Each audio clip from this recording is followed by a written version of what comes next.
Здравейте! Имате желанието да се преместите в Стокхолм или в Швеция като цяло? Казвам се Александра и ще ви разкажа за моят път към преместването ми в тази нова държава. Ще да разделя видеото на две части. Първо ще обсъдим културните фактори, които трябва да знаете, и след това ще разкажем за бюрокрацията и всички стъпки за влизането ви в държавата, ако идвате от България. Номер 1. Времето. През зимата е също толкова студено, колкото в България, така че студът не е толкова голям проблем. Но тук проблем, с който може да се сблъскате и който трябва да знаете, е тъмнината.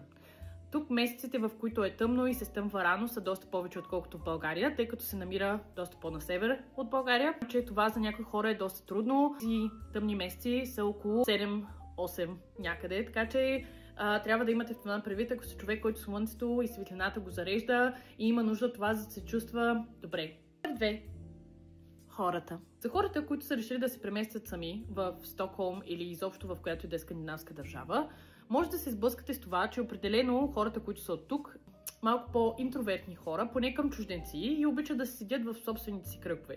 Те създават приятелства, когато са в гимназията, и след това продължават с тези приятелства буквално през целия им живот. За да влезете в група на шведи, трябва или да учите заедно, да работите заедно, да имате някаква обща среда.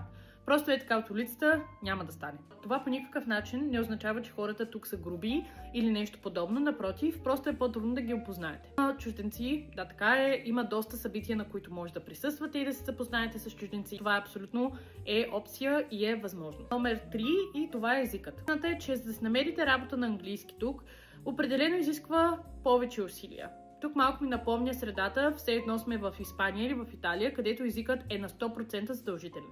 Пак казвам, това за вас може да звучи доста нормално, но тъй като аз съм от Дания, която е сестринска държава, там езикът не беше толкова важен за намирането на работа в доста добри и известни международни компании. Тук обаче е малко по-различно. Дали препоръчвам да научите шведски? Разбира се. Това винаги е много добре. Аз лично все още не съм започнала, все още се бунтува малко срещу системата, така да се каже. Но знам, че в един момент, ако реша да остана тук, това ще е задължително. Всичко това казано, всякъде биха ви разбрали, ако говорите на английски. Номер 4 е забавления. Като Стокхолм е доста голям град, тук може да намерите най-различни развлечения. Има абсолютно всичко, което може да си представите и отгоре.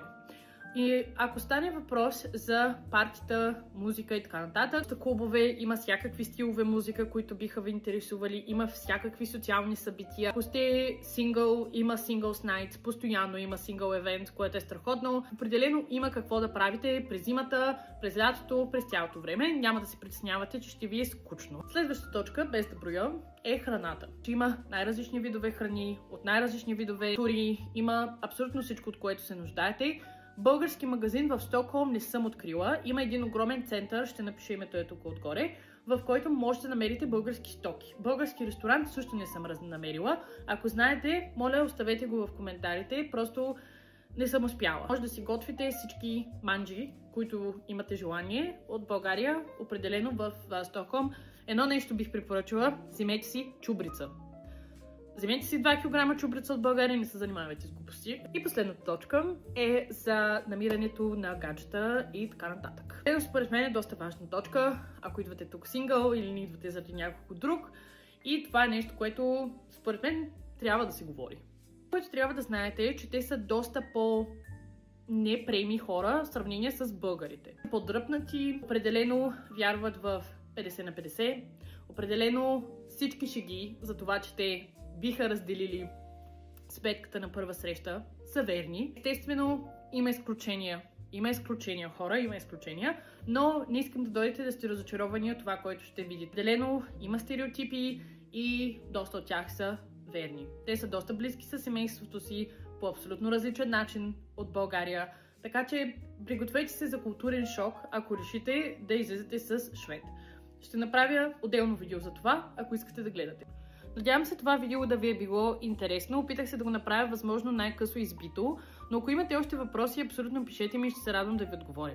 Втората част ще е с бюрокрацията и всички стъпки, които всъщност трябваше да минат, попълване на формуляри, до кои институции трябваше да кандидатствам, защото това също е доста важна стъпка във вашия живот, бъдещ живот в Швеция, Стокхолм, Гьотеборг, където решите. Но благодаря ви!